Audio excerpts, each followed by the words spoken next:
Good morning, everyone. My name is Mike Losecki, and I'm your host today.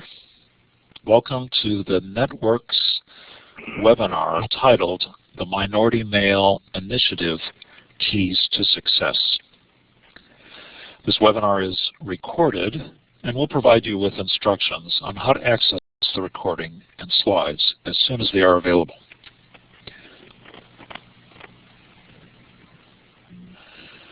This webinar is brought to you by Maytech Networks. Networks is part of Maytech, a member of the Center for Workforce Development in the Division of Academic and Student Affairs at the Maricopa Community Colleges here in sunny Phoenix, Arizona. And this work is funded in part by grants from the National Science Foundation. Now I'd like to test the audience, and if you're familiar with using the Elluminate webinar interface, could you please raise your hand? I see we have quite a few hands raised, but not everyone is familiar with the system, so let's take a moment to orient ourselves to the interface.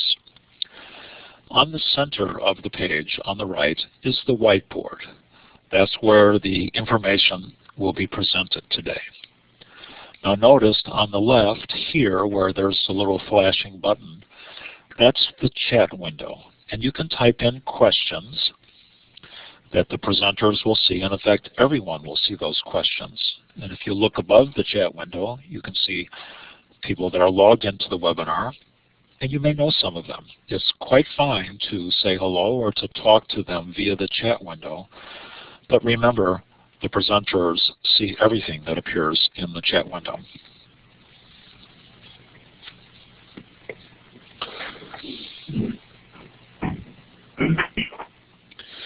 Today during the webinar, we're going to have a poll. As you can see right up here, this arrow is pointing to the poll buttons. If you look on the upper left of your screen, you'll see the letters A, B, and C. We'll use those to answer the poll question today. I'll remind you of how to do this as we get a little bit closer. There are emoticons, which I'm indicating here with my flashing button, but they really appear on the far left side of your screen. And you can give a smiling face, or you can applaud, or I always like to do the confused look. Not really, but sometimes that works. So you can use those to indicate what's happening or how you're feeling about things that are going on. Why don't we start by clicking on the applause button, the hand, the clapping hand there, so that we can welcome our attendees. Thank you. So there's a round of applause. And this morning, I'd like to briefly announce to you that Jason Martinez, who's, as you see, a counseling faculty at Estrella Mountain Community College, is joining us, as well as Floyd Harden III. He's the district coordinator of the Maricopa Minority Male Initiative, and Ramsey Team, who's a student at Arizona State University. Floyd, welcome. Would you introduce to our audience Jason? Absolutely. Good morning, everyone. Jason Martinez is, as stated earlier, counseling faculty at Estrella Mountain Community College. I've had the pleasure of working with him on numerous occasions. He brings a breadth of knowledge as far as having his counseling background and as far as dealing with minority male students in general. And Jason, would you do the honor of introducing Floyd to the audience? Yes, Floyd Harden III is the district coordinator for the Minority Male Initiative. I've had the pleasure of working with him for over a year now, and he has really re-energized this program, and it has spread across our district as the result of his hard work. Excellent, and thanks. And we'll introduce Ramsey Team as we come to his section in the webinar. Now before I turn over to Floyd, I just want to remind the participants once again, the chat window is a great opportunity to ask questions, to make comments, to add resources that you might be aware of that other people can see. So Floyd, let's go ahead and turn over to you to get started today. Absolutely. So today we have three objectives that we'd like to cover throughout the presentation. Like Mike, I think, mentioned earlier, we'll be online for about an hour, hour and a half. And so throughout the presentation, we're going to be covering some of the different information as you see listed in our objectives. So today the first objective is we really want to try to display a knowledge of national and local trends related to enrollment and success patterns for minority males and for male students in general. Objective 2 is talking about different relating experiences of the underrepresented male student. And today we're fortunate, if you guys looked earlier, we have a student named Ramsey Yateen. So he'll be able to actually tell us some of his experiences. So we're excited to have him on the line as well. And then our third objective for the day is to identify different engagement strategies for students in higher education. And so when we talk about some of the different issues, if you will, that affect male success in higher ed, one of the quotes that Jason actually found and has used in actually our conference a couple weeks ago is this one by Calvin Coolidge. So Jason, if you'd like to share your quote and kind of the impact, if you will, that it's had with students, please do so. Yes. My mother many, many years ago shared this quote with me, and it has rang true with me, and I shared it at a graduation ceremony for our college a few years ago, and I recently shared it at the 3rd Annual Male Minority Success Conference. And as you can see, nothing in this world can take the place of persistence. Talent will not. Nothing is more common than unsuccessful people with talent. Genius will not. Unrewarded genius is almost a proverb. Education alone will not. The world is full of educated derelicts. Persistence and determination alone are omnipotent. The slogan, "Press on," has solved and always will solve the problems of the human race. I believe this is a powerful quote, especially for this initiative, because many of our young men do not have the internal persistence or resilience to deal with some of their personal challenges, academic failures, and move on past those hurdles or those roadblocks. And so this quote for me really kind of hits home what we're trying to do with these young men. Thanks, Jason. And so before we go into a little bit talking about the males specifically, I just want to give everyone, for those of you that are not familiar with our institution, with MCCCD, Maricopa County Community College District, we're actually one of the largest community college districts in the nation. We comprise of 10 colleges and 2 skill centers, and we actually have various satellite campuses throughout Maricopa County. So we really, really reach a lot of the different communities that are spread out amongst our county. And so on average, we serve, and a lot of the data that you'll see today is taken from our district institutional research data. And so that data specifically depicts of us serving at about 160 students or so. So just to give you guys a quick little background about Maricopa Community College. So what we're going to do now is just talk about some different data, talk about national data, talk about Maricopa Community College data, and then go through and talk about Estrella Mountain Community College, where Jason is currently in his program, his male program that he runs, focusing on male minority issues. So the following information comes from the report produced by Harvard, looking at degree completion rates. And so looking at some of the different national trends, what it depicts is statistics that support the need for male-targeted programs, and also illustrates the disparity between males and their female counterparts, as well as minority males and their non-minority male peers. So what we have here, this first slide, is looking at national high school graduation rates, and looking at for all Black or African American students that Black males tend to achieve their high school diploma at about a rate of 43%, compared to their female counterparts, which are at about 50%. Again, then looking at Native American males, what we find is about 47% of Native American males are attaining their high school diplomas when compared against their Native American female peers. And then looking at all Hispanic students, what we find is about 48% of Hispanic males are achieving their high school diplomas as well.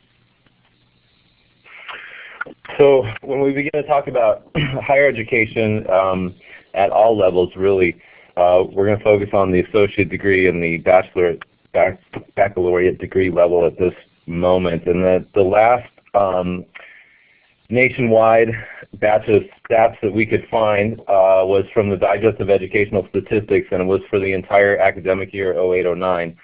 And you can see what a dramatic drop-off there is of male graduates within 2 years after high school, 2 to 3 years after high school. Whereas for 08-09, 298,000 associate degree recipients were male, and almost 500,000 were female. And then as we move toward the baccalaureate level, the disparity between the genders is not as great as at the associate level, but it's still pretty large in that 685,000 male students and 915,000 female students completed baccalaureate degrees in that academic year. If you begin to focus on just the male population, back to associate degree, 2 to 3 years after high school, what we're looking at is almost 75% of all associate degree recipients, 08-09, were white males, and almost the other quarter were made up of all other ethnic demographic male students.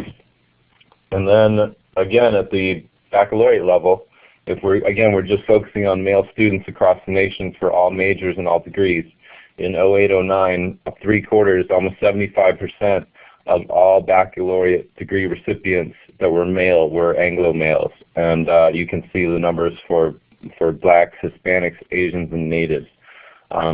Those four populations make up 25% of all baccalaureate recipients.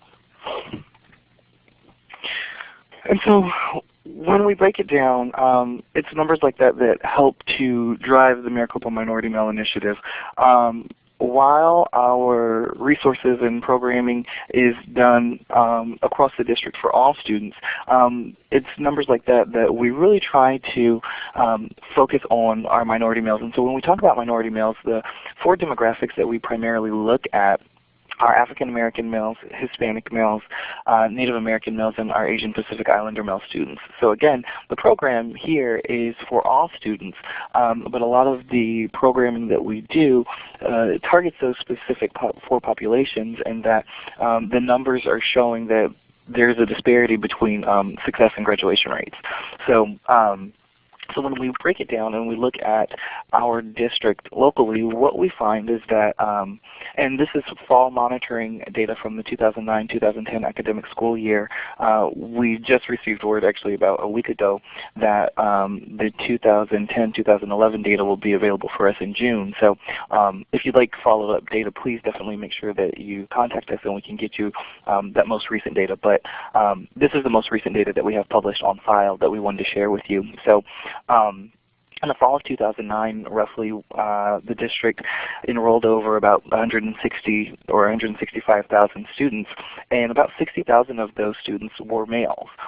And of those males, about 1/3 of them, or approximately 20,767, were minority males. And so again, our operational definition of minority male are males falling into those four demographics of African American, Latino, Native American, and Asian Pacific Islander males.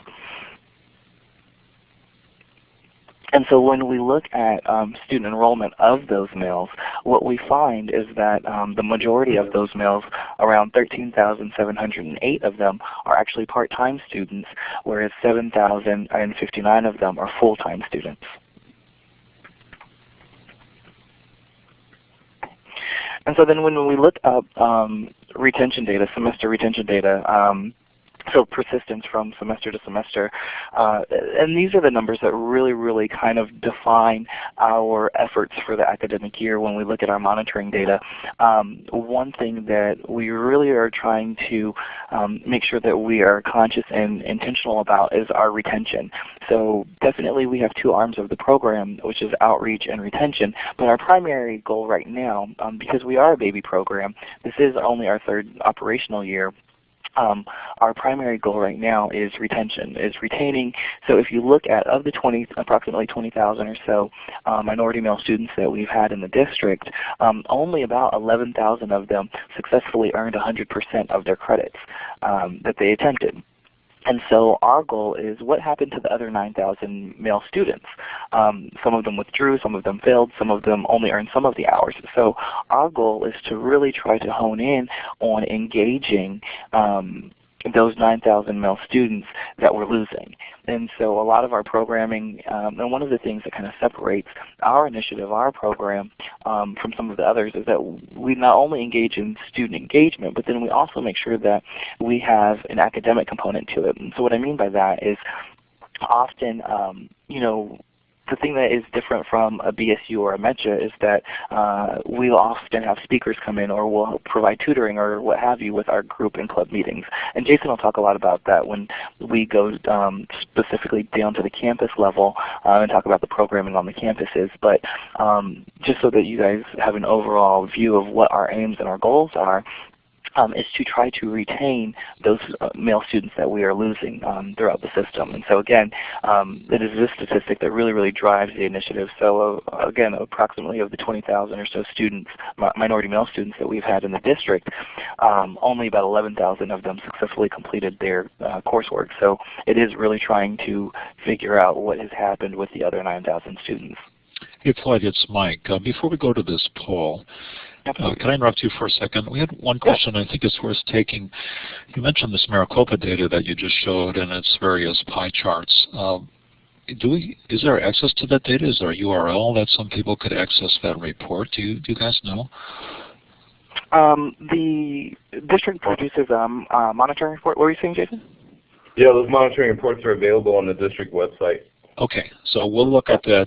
We'll look up that URL, and then we'll drop it into the chat window to do that. And if you don't mind, just one more before we go to this poll. And it's a question. We've gotten this question so many times. Jason, you mentioned in the chat window about underrepresented, and I see the sense of that. But what about the definition of minority? How do you define that? I think we use multiple definitions for the term minority because we're trying to address a problem that's, maybe problem's a bad choice of words, but we're trying to address an issue that's facing all male college students, including Anglo populations. There has not been a year since the mid-'80s where more men have graduated with bachelor degrees than women. And so across all ethno-demographics, the gap between female degree attainment and male degree attainment is widening even among Anglos. Anglo students still make up the majority of the student population across the country, and so when you look at just the Anglo population, there's a great disparity between male and female degree attainment. When you look at the smaller minority populations that are on the same campuses, the percentage of disparity between the male and female degree attainment is even greater than that within the Anglo community. So we're talking about minority in a general sense, meaning that within higher education, male students are becoming the minority in terms of successful course completion and graduation rates. Gotcha. Within the minority student populations, the disparity is even greater, and they're already a smaller population on our campuses. So when they're graduating at even less percentage rates than the larger dominant culture population, we have an even greater problem. And so we're dealing with minorities in terms of all men on college campuses, and then we're dealing with the typically defined minority populations within that demographic. Good. That was a good response. Thanks. For audience and participants, now we've looked at some data. We've introduced the participants to you. We'd like to know a little bit more about the audience by this poll. And so here's the question. Do you have an outreach program on your campus specifically targeted at success for male students? And the answer you could put in is A, B, or C. And notice you'll be clicking on a button at the top. You can do it now. Click on the A, B, or C. Where at the very top of this, I can see some responses coming in right now. So click on A, yes, B, no. C, I'm not sure, but I'd like more information. So I'll give you another 7 or 8 seconds to complete the polling, and then we'll take a look at some of the results. So go ahead and click on those buttons. All right, so here's the countdown. You've got, in case you're trying to decide what to click, you only have 5, 4, 3, 2, 1, and then we'll go ahead and close the poll and take a look at the results. So it's interesting. Excuse me, I'm just going to move this. Excuse me here. Yes, thank you. So you can see by the poll that the majority of the respondents don't have a specific program targeted at success for male students, and a number of people aren't sure. But I think that's an important point, right, Floyd and Jason? That's one of the reasons that you guys got into this, and I think you're blazing some fairly new ground here. So I think it's a good thing. Absolutely, and what we're finding is, like I said, we're still a baby program. This is its third operational year. We just had our third annual conference.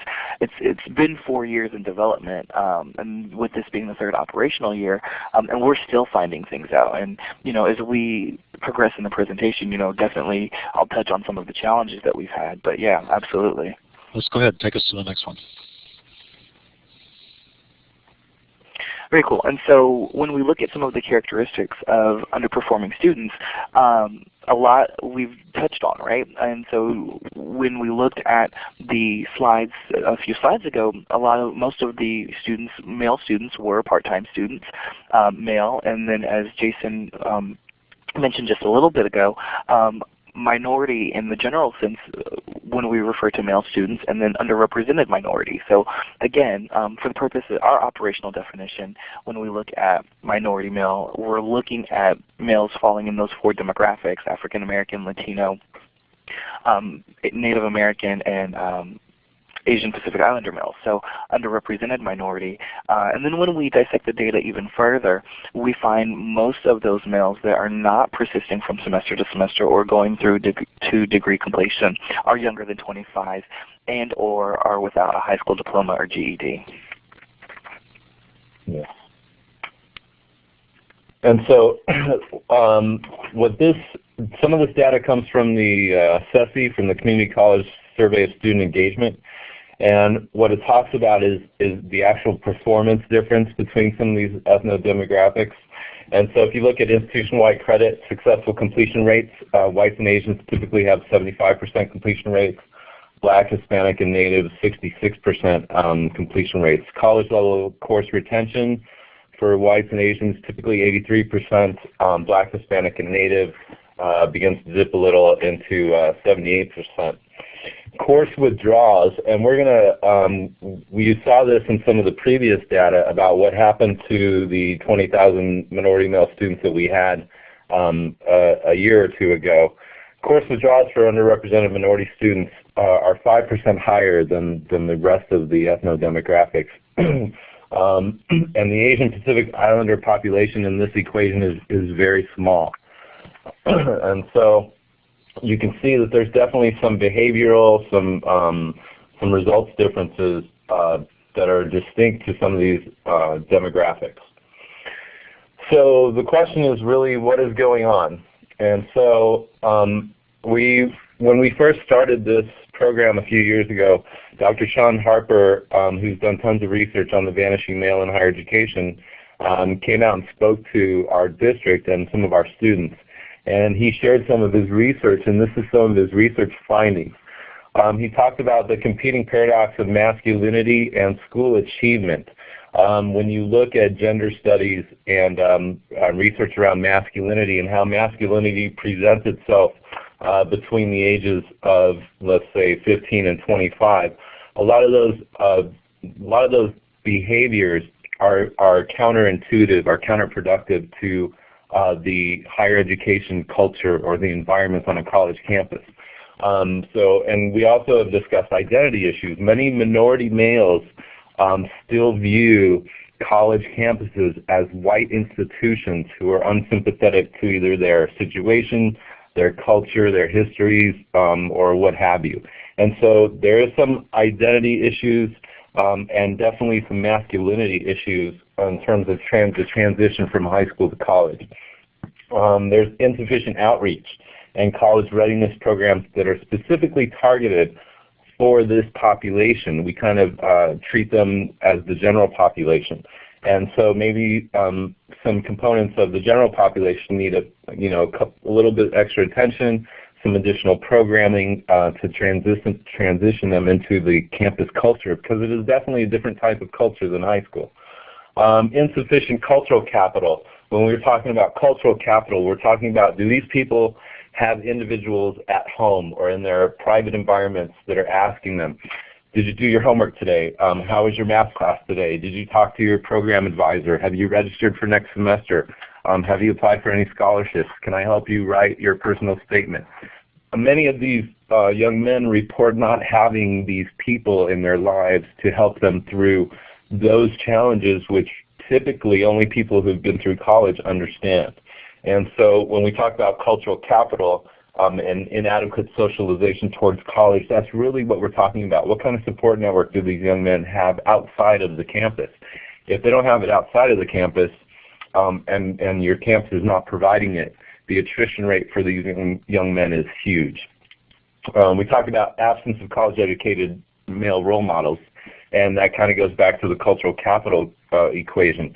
If there's no examples out in my community or in my household, how then am I to evaluate my own success or progress? And so this is all coming from Sean Harper. So I assembled a group of students at my college in particular and some from some of our sister colleges, and we talked about what is it like for a minority male student to step on a college campus. And so these are some of the responses that the students came up with. Okay, it'll take me just a moment to bring up this video. Now folks, when you see this video, you'll be able to control the volume from your side, from your own screen, to adjust the volume that makes sense for you.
Now, do we want to go to the second voice that we have, Jason? Yes, and now you saw Chris, one of my former students, speaking about his experience, and now I want to provide another perspective for you from another student named Julio. Okay, here we go.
Okay, there we go.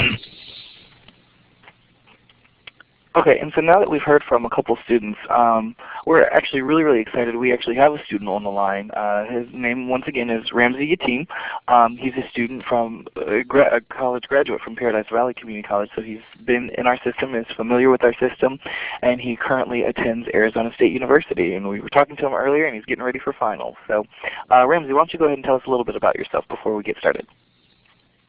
Hi, my name is Ramsey. Like Floyd said, I'm an Arizona State University student. I'm a global studies major.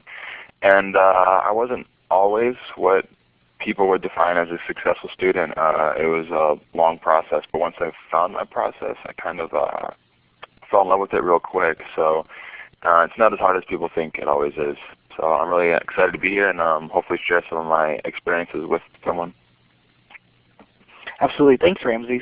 So first we want to actually ask you really quick, we're going to skip down to question number 3 and talk about mentors for a little bit. Jason mentioned earlier about about having human capital as far as having mentors and having a support system. So first, if you could tell the group, do you or have you identified any mentors, and if so, what roles have they played in your life, and why do you consider them to be mentors?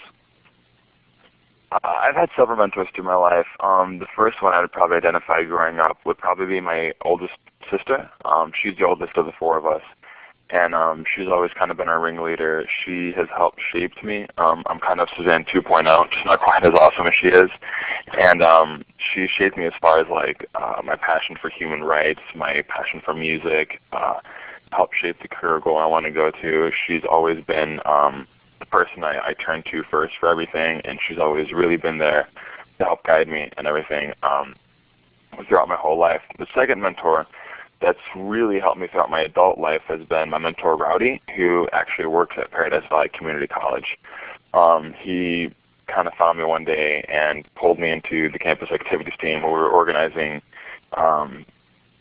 games for students to play in the student union. I mean, literally we're organizing students to play Pictionary, and that's how he pulled me in and got me involved with all the leadership programs we have at PVCC. And that's kind of where I fell in love with becoming a student and going to school, and that's where my path to becoming a successful student began, with Rowdy. And he's definitely shaped my life. He's still in my life today, and probably will be for a long time after I'm done with school. And he's definitely helped shape me as a student and as an individual. Ramsey, can you tell us a little bit, you mentioned your sister earlier, and as a male and your sister being a female, can you tell me about what kind of impact that might have had? Was it important that she be a female or a male? Do you think that it is important? Can you just kind of maybe give the audience just kind of a little bit of background about the relationship between you and your sister, and or if it was important? I don't know that it did make a difference that she was a female. I think the only difference that it made that was that when she tried to beat me up, I didn't take it seriously. I mean, other than that, the lessons she taught me and the role model she played in my life was still the same. You have plenty of mothers who raise single mothers who raise men up by themselves, and so I don't think that has any less of a impact on them as a male. So in the same way, I think my sister, being the big role model figure in my life, absolutely it doesn't make a difference if she's a male or a female. My parents raised us all the same to be strong individuals, and I was fortunate to have a strong older sibling who was able to help mentor me in that way. So I don't think my sister being a mentor in my life made a difference whether she was a male or a female. Okay, thanks. One more question, Ramsey. If you were a student at the college that you were at Paradise Valley, had Rowdy never intervened or approached you or offered some type of engagement opportunities, would you have sought those out on your own? And how much of a difference did it make that somebody from the institution actually did the approach and offered up the engagement opportunity as opposed to you having to seek it out on your own? It made absolutely all the difference.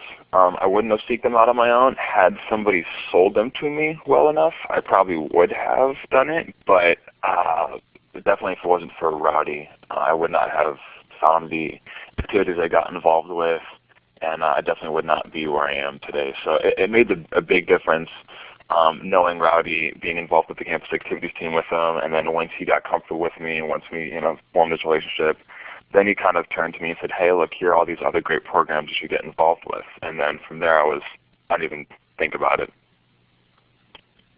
Excellent. Thank you. Cool. Hey, Ramsey, quick question for you. So earlier Jason talked about a little bit about masculinity and a little bit about the world of higher ed kind of being a mutually exclusive sort of thing, so that education is still perceived a lot of times as being a white sort of thing or less masculine sort of thing. Can you kind of tell the audience a little bit about your ethnic background, your ethnic identity, and a little bit about masculinity? Just kind of like, what is your definition of masculinity, and do you feel that getting an education has stifled your masculinity in any way? And if so, how? Well, my ethnic background, I'm Palestinian, and for us, education is a huge deal. It's a big thing for both our men and our women. And so education by far has not stifled masculinity. I think in turn, actually, in our culture, it's a very manly thing to get your education. It's looked highly upon to get your education. So in my culture, and for me to be a man, to help become what we define as a man, getting our education is a big thing. If someone's a doctor, or someone's an engineer, or a lawyer, or is known for their educational success, it gives them a sense of credibility as a man. So, actually, in becoming a man and growing up and finding my masculinity, education has actually helped me, particularly with my culture and with my ethnic background. So, education has actually not stifled my masculinity, but actually helped it and helped me define myself as a male. I have a follow-up question to that. In that, how does with what you just said, how does one handle failure if one encounters failure in the while they're in college? If the achievement part is so tied to the masculinity for you in particular, what happens when you experience a failure? How does that test your masculinity or what have you? Well, my father always taught me there's only one way to handle failure, and that's just kind of pick up and move on. Rolling over and just calling it quits isn't an option for us. Mm-hmm. So if one were to experience failure in education, you got to learn from that and just kind of figure out how to do it, So now you know how not to do it. So pick up and move on. So failure really, I was always taught not to look at it as failure as much as learning a lesson. Mm-hmm.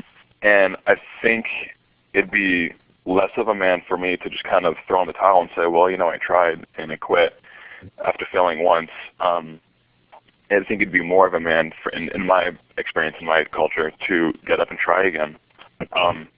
We're not quitters, so if you mess up once, give it another shot and keep doing it until you find a way to get it done, because education's really, I grew up with education not being a choice. Like, I'm getting my education, I don't care how it gets done, I have to get it done one way or another. So failure is just an obstacle I have to jump over. So we spoke about cultural capital earlier, and it sounds like you had some of that cultural capital in the household. Without that, again, how crucial was the interaction with your mentor on the campus? Had you not had that cultural capital at home, how relevant to your success would that contact have been from your mentor at Paradise Valley? Well, the cultural capital, actually, that scared me a lot growing up, and that's, I think, what kind of pushed me to not be a good student, because I got really scared and I would get anxiety, and the failure aspect of it would scare me a lot. But when Rowdy saw me and Rowdy kind of mentored me and showed me success in a way that I didn't see before, that's when that culture capital came in and became an asset and helpful to me. So the question was without Rowdy or with Rowdy? No, without the father, how important was Rowdy? Oh, Rowdy was absolutely essential. Had I not had my father or my mother pushing me for education as much, Rowdy has definitely pushed me as far as my education goes in higher education. You know, wherever I set a goal, God just kind of looks at me and with that look that, you know, I know you can do better, you know, and pushes me in the right way. So it's definitely been crucial. If it wasn't for him, I definitely would not be the successful student I became to be. Thank you very much. Hey Ramsey, a couple more questions. One, I just would kind of wonder, being that you've been kind of a successful male, have gone through the community college system, and then now are definitely transferred to the university and or succeeding at the university level, what would some advice be that you would give other male students, you know, who want to pursue and be successful in higher education, but don't necessarily know how to begin the process? What kind of advice would you give them? Advice I would give them would be to ask. I can't tell you how crucial that is. I know it sounds really simple, but you know, I was always taught you don't know everything, and that's definitely the truth. Everyone had help somewhere or another, and asking for help is no problem at all. There are people at the school that are there specifically to help students, and I think it's important that we take advantage of those resources. Anyone who said that they got somewhere without any help is lying. That's absolute truth. Everyone needs help, and that's perfectly okay. That's why we're all here, and we have an amazing network at Maricopa to help each other. And so ask, you know, even if it's the simplest questions, someone out there doesn't know it, and there's someone out there that's more than willing to help you with that. And so even if it's, you know, setting up an account or logging into Blackboard because you've never used it before, ask, because you're not going to get anywhere if you don't know, and you don't know if you don't ask. And I think the sooner people, and especially men, because we typically have a hard time admitting that we don't know things and asking for help. And I think the sooner that we can kind of humble ourselves and just kind of realize that, you know, we don't know everything, so it's okay to ask. I think the sooner it'll be easier for us to succeed. Okay, one quick question for me. Can you tell us about it's a two-part question really. Can you tell us a little bit about maybe what some of your challenges have been as far as becoming engaged, maybe if they were finances, experiencing racism, not necessarily knowing how to locate resources.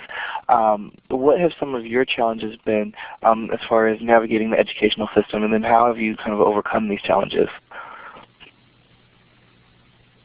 I think probably my personal biggest problem that I had was just kind of getting by and just being okay with, you know, doing just all right and not settling for doing what I can or what my best is. That was probably achieved by when I was pushed, and I was engaged in a lot of leadership activities. We have Leadership, which is an amazing program here at Maricopa that's offered in the summer. I was engaged with that. I did the Student Leadership Council. I was also involved with Emerging Leaders, and all those programs helped push me and just kind of helped me tap into what I realized that I can do. And so for me, when I pushed myself in those extracurricular activities, I realized that I can succeed in the classroom as well. And so for me, because I'm a very lazy individual, and so I have to motivate myself, and I have to you know, just push myself to get through something, whether I want to do it or not, you know. So for me, it was kind of finding that motivation, and I found that motivation through those other extracurricular activities and channeled that into the classroom. Okay, and then one last question, and then we'll open it up to the participants in the room to ask you any questions that they may have. But one quick question, Ramsey, you know, what advice would you give faculty or staff who are concerned with a lot of the issues facing male students and male student success?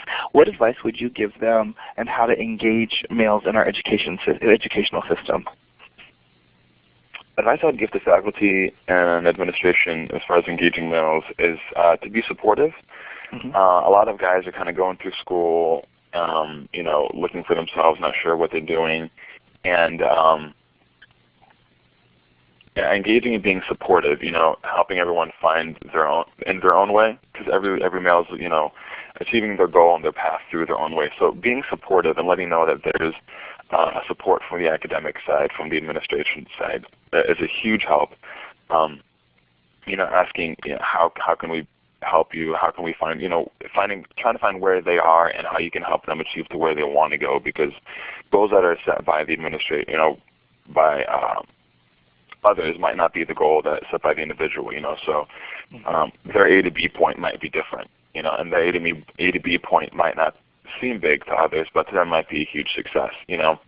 So I think just kind of showing support, offering their hand, encouraging, positive reinforcement is always a big one, and just kind of knowing that they have that support, they have that resource for them.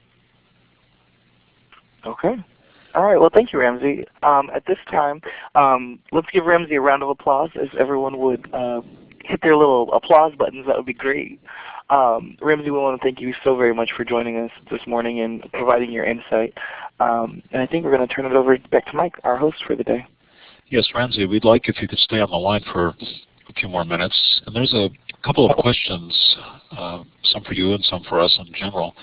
And I'm just reminding the audience, you can put your questions in the type box there. Here's a question, Ramsey, that came up from several people, and it's about funding. What experience did you have? Were you able to access either student loans or whatever to help fund your education? I don't mean to pry into your personal finances, but did you find help in getting yourself financially through? I did. I'm blessed to have access to financial aid. And where I had confusion, where I had questions, the financial aid office was a fantastic resource to use. Yeah, they get really busy, and yes, the line can get quite long, but once I got in there, and the ladies in there were extremely helpful. They were very patient with me, and eventually throughout my experience in Maricopa, I got to know them, and so seeing them in the hallway, they remind me to fill out my FAFSA, they remind me to get those forms in, and they're very nice, and that's another place where I think guys have a hard time asking, yes. is, with stuff like finances, but the financial aid office is an amazing resource to use, and they were helpful, and if it wasn't for the financial aid office, I don't know that I would have had such an easy time getting through school and not worrying about finances as much and able to focus on my studies because they were such a huge help to me. Well, good. That's a good message for folks on the student services side to hear. I have a related question for Jason and Floyd, and I don't know if you know the answer here, but one of the participants indicated it's their understanding that students without a high school diploma or a GED won't be eligible for financial aid beginning July 1, 2012. That could have an influence on particularly populations like this one. Do you have any knowledge there or any comments? I did respond in the chat box. It will definitely probably ding our recruitment efforts a little bit, but at the community colleges we do offer GED prep courses and GED testing sites, and that's a very steady flow of traffic, especially at our campus. And so I think there's still ways to bring these potential students in the door to get them the services that they need to be successful. We're just going to have to be a little more creative and a little more involved with our community in order to do that. And I think from an initiative standpoint, making that one of our aims and one of our goals for the academic year would be a huge way to try to address that. And I'll talk about that later on as we talk about the task force, but every year we have a retreat in June, and so what we do in that retreat is outline some of the different aims that we have for the upcoming academic year. And so with this being on the books, that would be one way that we as an initiative can try to address that, to make sure that we are not losing those students, to make sure that we are doing our due diligence and being intentional in recruiting students and bringing students in and providing resources to them, whether it be going out to the high schools or bringing students to some of the different colleges, some of the different sites, to try to engage them in that testing. Good answer. You've got just time for one more question, and I'll paraphrase what several people have written, and it's back to you, Ramsey. Isn't this fun? We get to put you right up and asking all these questions. But it's like a two-part question. Is there either male or minority male organization on the ASU campus, and if there is, did you join or would you join, or what's your current status now? I don't know if there is a minority male group on campus, so that being said, I have not joined it. I have recently joined a newly formed what we've unofficially called ourselves International Student Council, which is kind council of community volunteers and ASU staff and faculty and students that are coming together to address problems that international students might have coming into America, as far as like the norms, the laws, where to go to get stuff, visas and immigration stuff, simple problems that could be avoided that could potentially cost them their visas or just set them off on a bad foot here. We're trying to tackle those issues for them before they even get here. So that's something that's starting up at ASU, and we just actually had our first meeting about it yesterday. And I'm really looking forward to that. I'm also part of Students for Justice in Palestine. But aside from those two groups, I don't know about any minority male groups on campus. I guess that's actually one of the answers then in that case. Well, thank you. Thank you for that. Hey, Floyd and Jason, why don't we go ahead? We're perfectly on time in this webinar, and I think now we're going to take ourselves right into this idea about strategies. Absolutely. So as Jason mentioned earlier, in about 2008, we had Dr. Sean Harper, who's currently a professor at UPenn, come out to speak with the Maricopa Community College District during their Student Success Program. And some of the different things that he talked about as far as engagement strategies are listed here. And as an initiative, these are some of the things that we definitely try to pinpoint as we review our goals in the next slide, but these are some of the different types of engagement strategies that we try to incorporate throughout the year. So working with men and their uninvolved peers, so really trying to target minority men on different campuses, really trying to make an effort to reach out to them. As Ramsey mentioned earlier, had it not been for Rowdy coming to Ramsey, oftentimes what we find is that a lot of our male students are just going through the motions. So making sure that we as staff members are working with minority men, seeking them out. And then next one is creating and support minority men student organizations. So creating those support groups that particularly focus and specifically focus on aspects of minority males and some of the different issues that they're facing.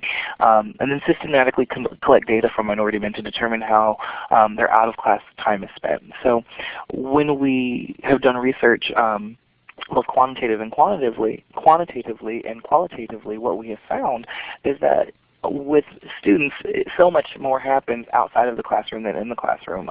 Outside of the classroom is where the engagement happens. And if they're not engaged outside of the classroom, then they surely will not be engaged inside of the classroom. So really trying to make sure that we are intentional about collecting the data to figure out where their time is spent, what they're doing, how they're spending their time. So if they're working students, if they're commuter students, and then trying to reach the students there, based upon the information that we've obtained from them. And then persuade emerging minority male students to seek leadership positions in campus organizations.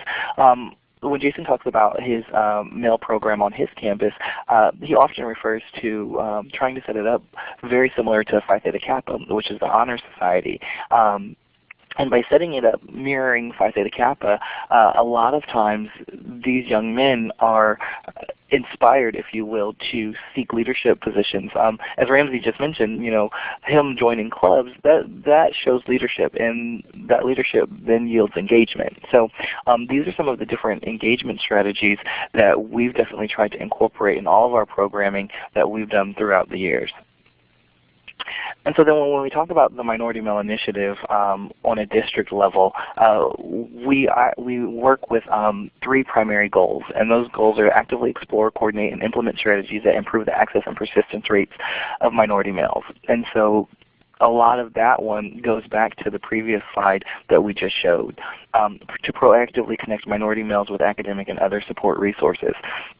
So in a lot of our different programming, what we'll have is in some of our student meetings, we'll have those financial aid officers, or we'll have people from career services, people from enrollment services come over and speak with our students. So we have them all together, and so we're trying to proactively connect them with resources to help them be successful. So that's kind of a way that a lot of our student clubs differ from some of the different BSUs or MECHAs or ethnic-based organizations on campus, is that we definitely really try to be intentional about infusing an academic component to each club meeting. So with each club meeting, we may have someone from an internship, from summer internship organization come in and speak with our students, or again, like we may have a counselor come in and talk about some of the different issues that may be happening on campus. So connecting those students in that body to those resources so that they can be successful. And then lastly, to assist in enhancing college environments that may create a culture of success for minority males, including a sense of belonging and a connection to faculty, staff, and other students. And so with that one, just really trying to make sure that the minority male student, or the male students in general, feel that they're not alone, that there is a community. One of the ways that we're trying to do that is with the Minority Male Initiative on a district level, having chapters on every campus and making sure that we're intentional about bringing students from campus to campus to meet their other Minority Male Initiative cohorts and peers, if you will, so that they know that it's not just their campus, but they're a part of something larger, and that they're a part of something larger, and that it is broadly supported by the district. And so, in helping us to execute all of these different goals, we have our task force. And again, like Jason said, in about 2008, Dr. Harper came out, spoke with his staff and faculty at the Student Success Conference here in Phoenix. And from that point on, in about 2008, is when Jason first started his program, and then when they started the conversation about this whole Minority Male Initiative. And so what ended up happening was they developed a task force. And so this task force roughly comprises about 40 to 50 members. And what we've really tried to be very particular about doing is making sure that those members on the task force are on both the academics affairs side of the house, so including faculties and vice presidents of academic affairs, as well as student affairs. So making sure that that we're not working in silos, and that the two parts that are most critical to student engagement are actually engaged in this conversation of how we help male students to progress forward. So our task force is representative of both sides of the house, academic affairs and student affairs, as well as we have membership from all of our 10 community colleges, and the task force is comprised of all ethnic groups. It's predominantly male, but there are also females there as well.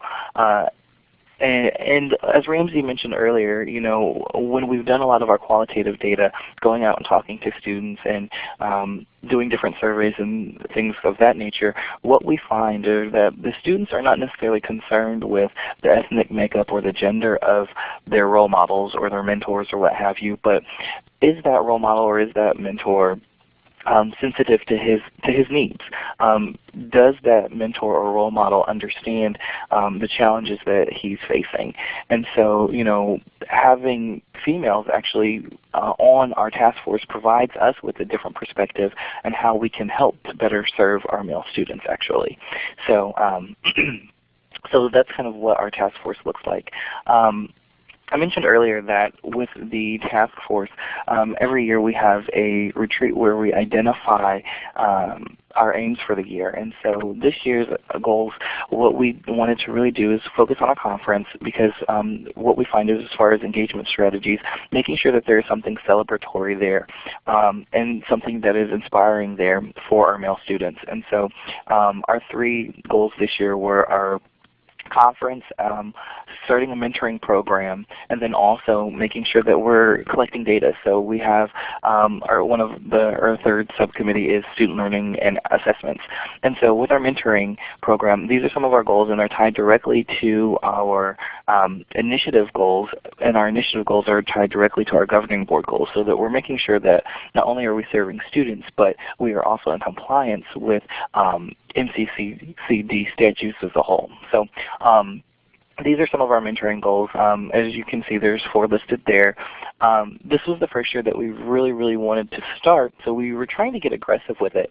And this type is fairly small, but we began planning in the fall 2011, and then this spring we have our pilot program.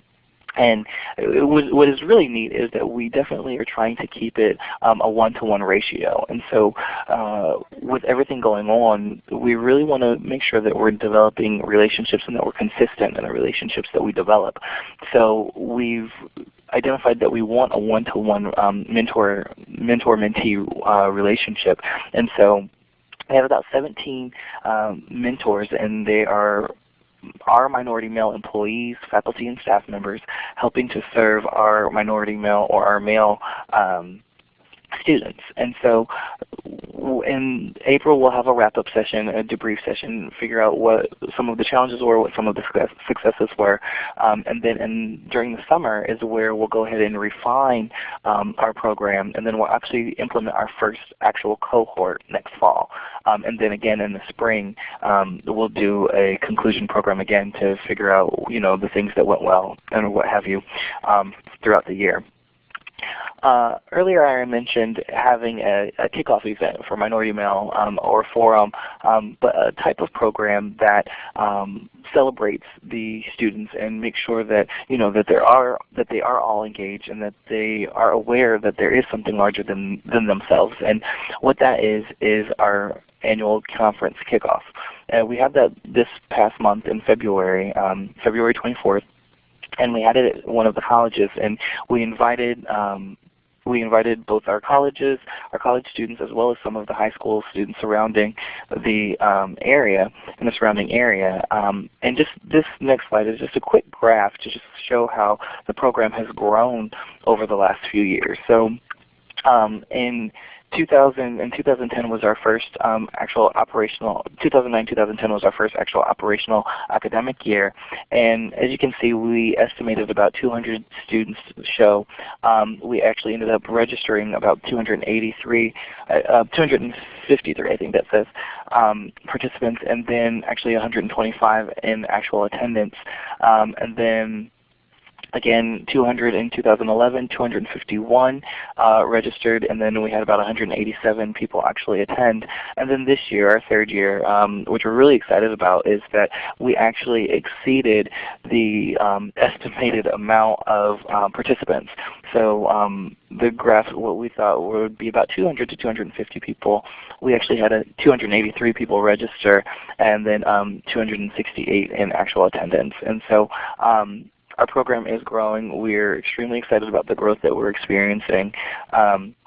And what this slide shows, again, are those actual attendance rates and then the increase. So from 2010 to 2011, we increased from 0 to about 50%. And then from 2011 to 2012, from 187 to 268, we increased about 43%. It was about a 43% increase. So hopefully if we can keep increasing about 40 to 50% every year, we'll be able to serve numerous amounts of students.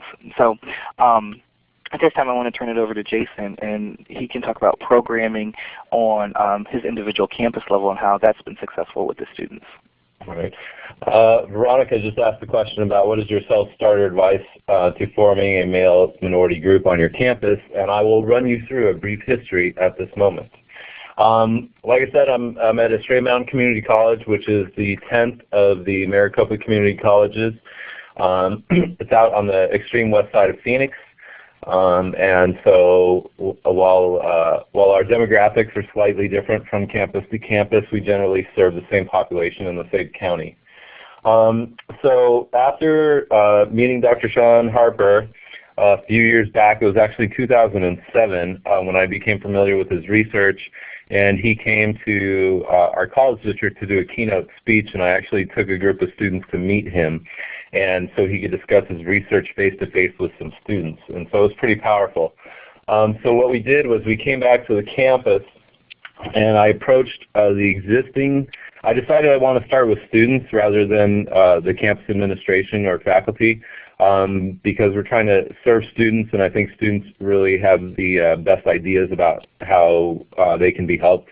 And with our knowledge and expertise, we can kind of marry what their perception is with what our perception is. So I approached the students first with this idea, and to see if there was really buy-in, because if the students don't care about it, then there's not a whole lot of energy to be spent.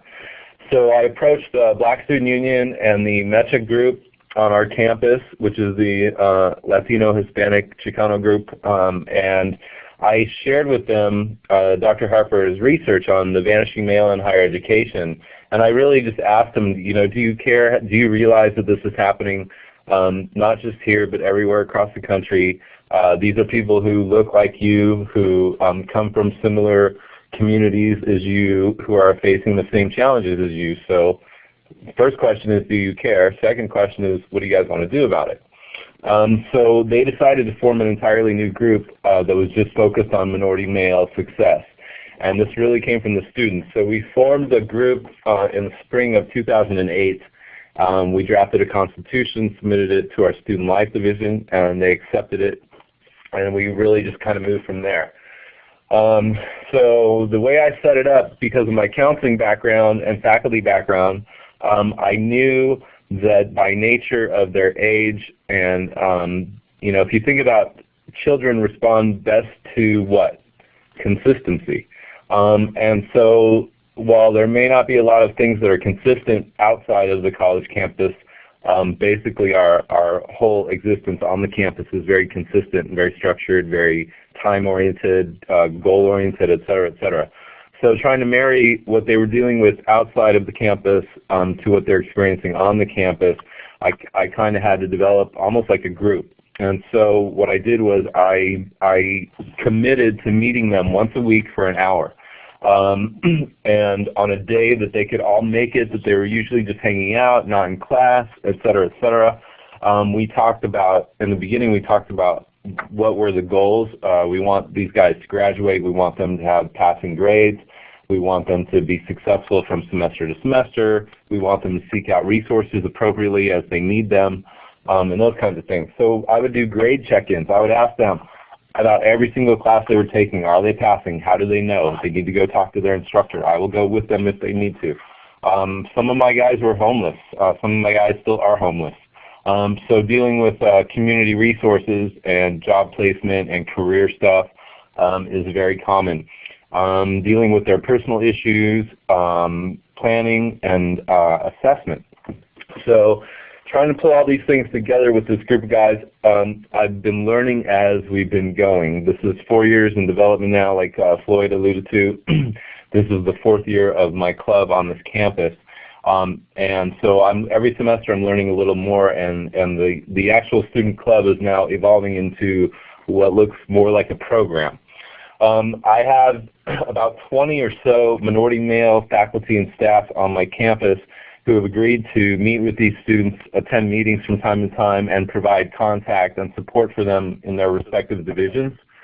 All the students have access to these mentors, and they can meet with them anytime they want. They're in a variety of areas, from the president of the college, the vice president of academic affairs, people in the tutoring department, faculty members, student service professionals, and several others. And so they're spread out all over the campus in different areas. And so what I also started to do was bring those resources into the meetings. I'm sure many of you have experienced how successful your voluntary services are on your campuses. Students, according to some of the most recent research in student engagement theories, students do not do voluntary. They will not do voluntary. You can talk till you're blue in the face. There's this wonderful resource over in building XYZ, and go talk to Joe, Smith over there, or Joanne Smith, and you'll get the help you need. And we know those students are going to walk out your door, hang a left, and go back to their friends or their car or walk off campus. So knowing that about male student behavior, and being, dealing with the age group that we're dealing with, I decided that the one way I was going to lure them into the meetings to commit to every week was food. So I started providing pizza once a week just for lunch for this group. So I'm dealing almost with a Maslow's hierarchy of needs. There's some basic need issues that this population has on our campus, and I'm sure it's the same at every campus. I've worked on some other college campuses. I'm familiar with food box programs and all the other type of assistance that's out there and how much it gets used on community college campuses especially. So knowing that, knowing these people, some of these students are dealing with basic safety and health issues, I decided to feed them pizza for our meetings every week. You'd be amazed at how many people that brought in the door. And so once I had that commitment from them, I told them, if you're going to sit and eat pizza, you're going to work on creating your future of success. You're going to commit to this group and the other guys that are in this group, and you're going to all help each other become successful. So once we started doing that, the buy-in was really easy.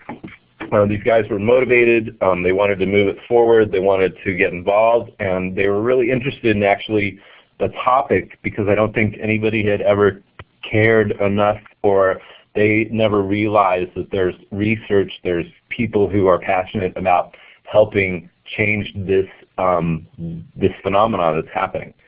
And so I brought the resources into the room. So I had them captive for 1 hour a week.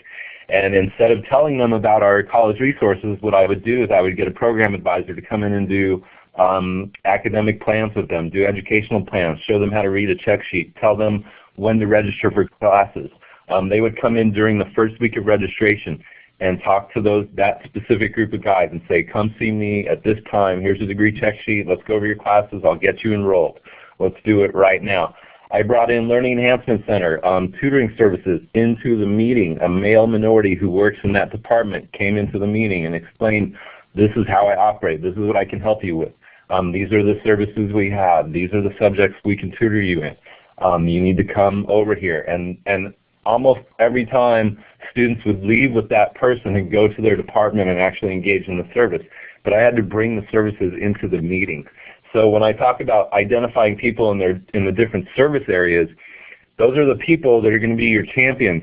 We know that they have a huge workload just with the regular general population of your college. But if they can commit just a few extra minutes, like an hour a week to just the minority male group or population on your campus, and if you advertise that to that specific population, they will begin to come seek out those services. If you can develop a mechanism where you can take the service to them, it's wildly successful. You wouldn't believe it. And so again, with tutoring, advisement, faculty, I brought in the president, the vice president. They come in and they chat with the students one-on-one, face-to-face, so the students actually realize there's other people that care about their success other than the people that nag them all the time. And so it's been pretty successful. Because I'm a counselor and I really wanted the students to have buy-in, once I got them together, I really asked them, why are we doing this? Why is this important to us? I know why it's important to me, but I'm not you. I'm from a different generation. I had different influences, different struggles. And so why is it important to you? And so I had them do a values clarification. So I really made them sit down and think about if they do this, if they put in this work on themselves, for themselves, what would they like in return from their institutions, from their community, from their families, from their faculty, from the college. And so this is what they came up with. This is the students coming up with these 5 terms. So they came up with respect, empowerment, knowledge, brotherhood, and integrity. And then once they came up with those 5, once they got it narrowed down to those 5, I had them do some kind of cultural research, and I had them look up famous people and quotes that related to those topics or those words that they came up with.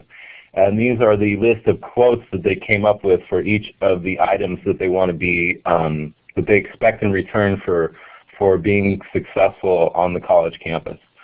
And it's a pretty powerful little thing. It seemed kind of insignificant at first, but after watching some faculty at Berkeley High School in the African American Studies program at Berkeley in California, I realized that there's some type of power in a group kind of mantra.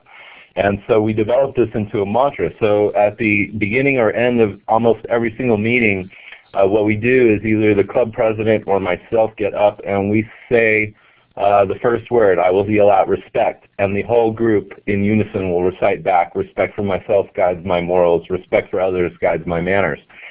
it's a really cool reminder of what they are doing every week and what they're working towards. And it also kind of builds a brotherhood, a community, something that they have that they feel is theirs, belongs to them, and that other people around the campus who aren't involved in MOCA also know what it is. They are familiar with it. They know what it's about. And it's a pretty powerful little experience if you've ever been a part of it. Jason, let me interrupt you for a second, go back one slide. Floyd, you were telling me that this is pretty exciting when Jason starts yelling this at the top of his lungs at these meetings. Isn't that true? Oh, absolutely. Because you start and you just yell, respect! Oh, yeah. And then Jason would, and then the whole group would then say in unison, respect for myself guides my morals, respect for others guides my manners. And then, it's powerful because then they yell empowerment. And then it says, I must become the change I want to see as a group. And then they yell out knowledge. And then the whole group then says education remains the key to my economic and political empowerment. And then brotherhood, I am my brother's keeper. Integrity, upon my conduct remains the fate of my people. And to hear a group of students yell that is an amazing thing. And then, like Jason was saying, that when they are saying that, other students, others passersby know what it's about, and it is an amazing, motivating factor to see and to be a part of. I like it. Okay, Jason, go ahead and take us through these. You got just a little bit of data here that we'll start heading to our wrap-up. Yeah, so I was never really keen on data prior to delving into this project of mine, and so I got to become really close with my institutional effectiveness office. And for any of you who are considering starting a program like this on your campus, I would be best friends with your research department as soon as possible, so you can get some baselines. How many minority males do you have on your campus? What are their success rates as of right now without doing anything? And then what can we do? And then you need to start monitoring the change that's going to start occurring with your population. When I started this group, I got with our institutional effectiveness office, and I started tracking what was happening to the students I was working with in particular. And you can see from fall of 08 to spring of 10, and I actually have some data through spring of 11 right in front of me that I just got back. But you can see the Men of Color Association students, the students who are involved in this group on a weekly basis, have higher successful course completion rates than all other minority males on the campus who are not involved either in student life clubs or specifically the Men of Color Association. So you can see it's almost a 10% difference fall of 08. Again, 8% difference in spring of, or almost a 20% difference in spring of 09, fall of 09. Spring of 10, not so hot, but still some definite improvements. Spring of, or actually, yeah, spring and fall. Fall of 2010, MOCA students had a 70% successful course completion rate compared to 66% of all other minority males. In spring of 2011, the MOCA success rate was 81%, and all other minority males was 66%. So you can see all the way through spring of 11, if you do not perform any interventions, there is absolutely going to be no change. But if you perform some programming, some interventions, some engagement opportunities, you're going to have substantial improvements in these young men. The next slide is term-by-term GPA, and you can see the trend that happens with the male students of color who are involved in the MOCA organization. And that carries through to spring of 2011. Fall of 2010, MOCA GPA was 2.83. All others was 2.5. And in spring of 2011, MOCA GPA was 3.09, and the all others was 2.6. So again, no interventions, no programming, no improvement. If you want to get involved and start engaging these young men, you will see improvement immediately. This statistic is very telling for me, and I think it says more than what you're reading. This is from the Community College Survey of Student Engagement again, and it talks about value added and perceptions of minority students versus dominant culture or white students, to speak in general terms. 65% of minority students say that their college experience helped them write more clearly and effectively, more than 50 as compared to 54% of white students. 62% of minority students versus 49% of white students say their college experience helped them speak more clearly. 59%, almost 60% of minority students versus 50% of white students say that it helped them learn to solve numerical problems, and 61% versus 52% of minority students versus white students say their experience helped them develop clearer career goals. What's so troubling and alarming about these statistics is what it tells me is that these minority students have no, if any, expectations of themselves when they step onto our campuses.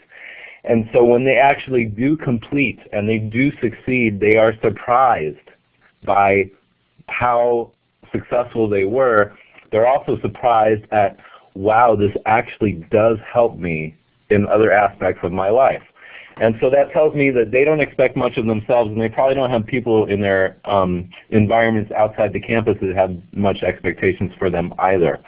And so if we can put those expectations on them, along with the resources and the support, these young men are going to grow very well and develop into very good academic producers. And also the cognitive and the social development will follow. You know what? Yeah, let's skip that one. And so if we're going back to Sean Harker's research, what's going to happen through these successes, through this very specific programming, specific engagement opportunities, addressing specific issues that these young men deal with. You're going to have cognitive and intellectual skill development. You're going to have a better adjustment to college and campus life. You're going to have moral and ethical development. You're going to have psychosocial development, and interpersonal skills and competence. We like to involve these students in other aspects of the campus, such as decision-making, policy-making, leadership, engaging the campus in other areas, student government. And so all these interactions and these engagement opportunities assist in these developmental milestones for them. And these gains are just going to create a personal, individual cycle of success for these young men. And again, this is a quote from Harper: those who are most actively engaged in purposeful, educationally purposeful activities, and this part is paramount for me, both inside and outside of the classroom. And if there's any faculty listening, I know that your classroom time is precious, but these men need much more than your classroom time in order to feel like they belong to the campus, feel like they can be successful on the campus. There needs to be other engagement opportunities besides the classroom setting for these young men. These men, if they have these, are more likely to persist through degree attainment. You know, Jason, that really struck me as a call to action. Not only that, but you can see through a program like yours, there's some really indicators that success can happen in a program like this. I'm very impressed. You know, for our audience, I'd like to now take us into our final stages, so we'll have some time for a question. And remember, if you do have questions, input them into the chat window here. Floyd, why don't you just wind up the objectives for us, and then I'll take us right into our final steps.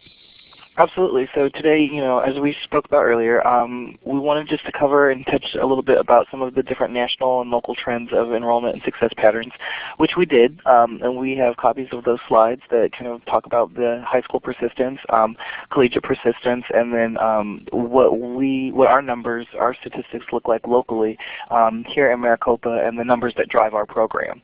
And so we've covered objective 1, objective 2, relating to the experiences of underrepresented male students. So we had 2 videos, and then we had a student. Actually, we were lucky to be able to get Ramsey, who's been extremely helpful and has been a wonderful addition to our student population. come in and talk about some of his different experiences. And then Objective 3, the identification of engagement strategies for students in higher ed. One of the major things that Jason and I have found is you have to meet the students where they are. You can't necessarily come into the situation with assumptions. For instance, one of the biggest challenges that we have had with some students is our name, Minority Male Initiative. Again, it's a generational thing. A lot of our students don't necessarily identify with the term minority. So, that is kind of something that we've had to look at.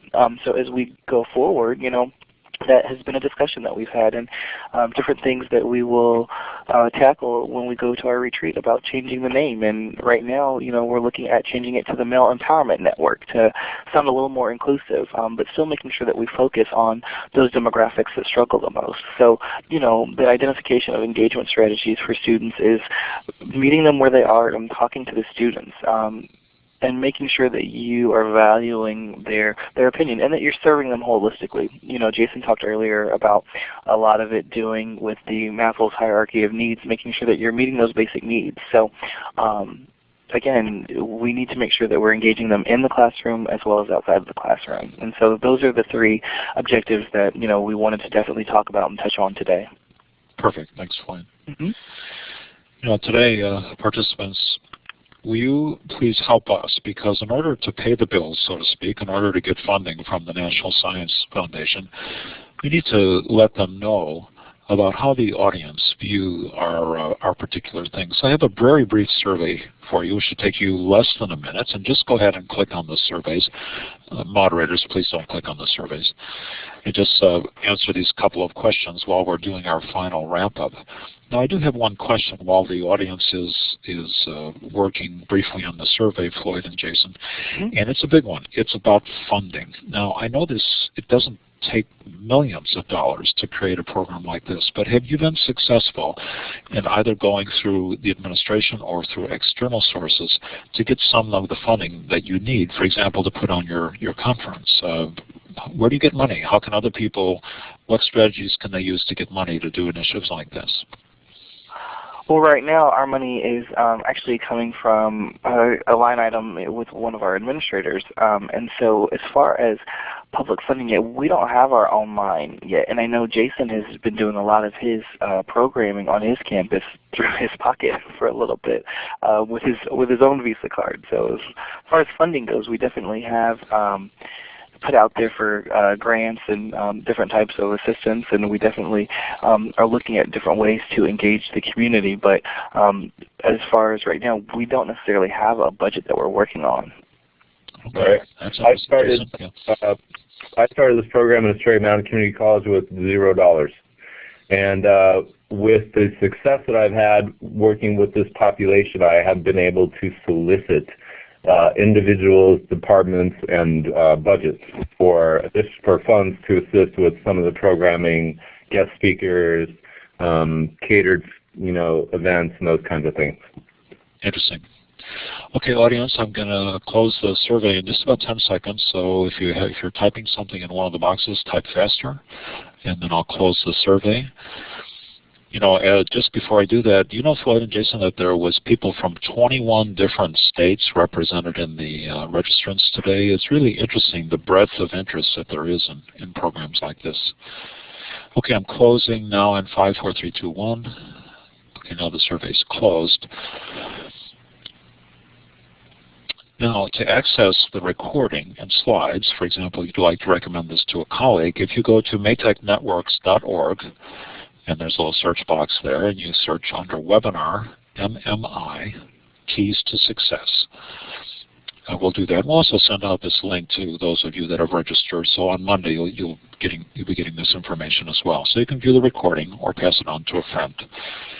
There are upcoming webinars in the series you might be interested in. Earning credentials is an important thing at community colleges and elsewhere today. On April 20th, we'll talk about the importance of arts in STEM. And the Master Series webinar, that series concludes on June 14th, talking about academic and career simulations. If you'd like a certificate of participation, if you attended the live version of this webinar, and that's the only way you can get one, we'd be happy to send one. So email Marina Bender, M. Bender, and you can see her email address right there. I'd like to thank you. And Floyd and Jason, we have 30 seconds. Let's just try this last question, and it'll be our last thing we do. How much of a contribution can a white female effectively make into trying to help minority males succeed? What do you think? That'll be our final one for today. As long as it's authentic contribution, it will go over tremendously well. Students can sense authenticity. And so, again, it doesn't matter what the mentor or the advised other looks like, but as long as they're willing to help. So I definitely think that a white female could definitely be effective in trying to help males succeed. What do you think, Jason? One of my most wildly successful workshops was when I brought a Anglo female math instructor into the meetings, and she did math tips. That was one of the most successful workshops I did. Those guys would not leave her alone. They were all over it. They were like, we want more of this. We want more people like her coming in and helping us with specific stuff that we struggle with. When I first started this group, one of the students who actually was looking for a place to land told me that when he first came to this college, he stepped on the campus and he almost turned around and walked away. He was part of a group that I will not name, and he left that club. And I asked him, I said, are you going to have a problem because of who you are leaving that group? And he said, I don't care who you are or what you are, as long as you're going to help me finish college. Amazing. That's a very strong answer, and Floyd, I like your idea of authenticity. It really comes across, doesn't it?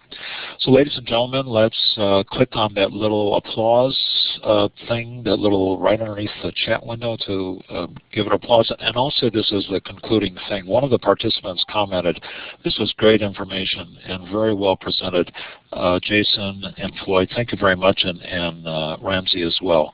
So that concludes our webinar for today. And can I just interject? You certainly can, Floyd. Go ahead. Is that, all of this, we talk about collaboration and everything like that, all of this is done with research on other institutions, and we've collaborated with other institutions. Last year we hosted a site visit from Chicago. School came out and we talked about different programming, and so we definitely are open to collaboration. Jason and I are always giving out our business cards and always throwing ideas back and forth. So we please encourage you, contact us, and we will probably be contacting you as we discuss best practices and how to serve students, because at the end of the day, that is what our job is to make sure that students are successful. So thank you guys.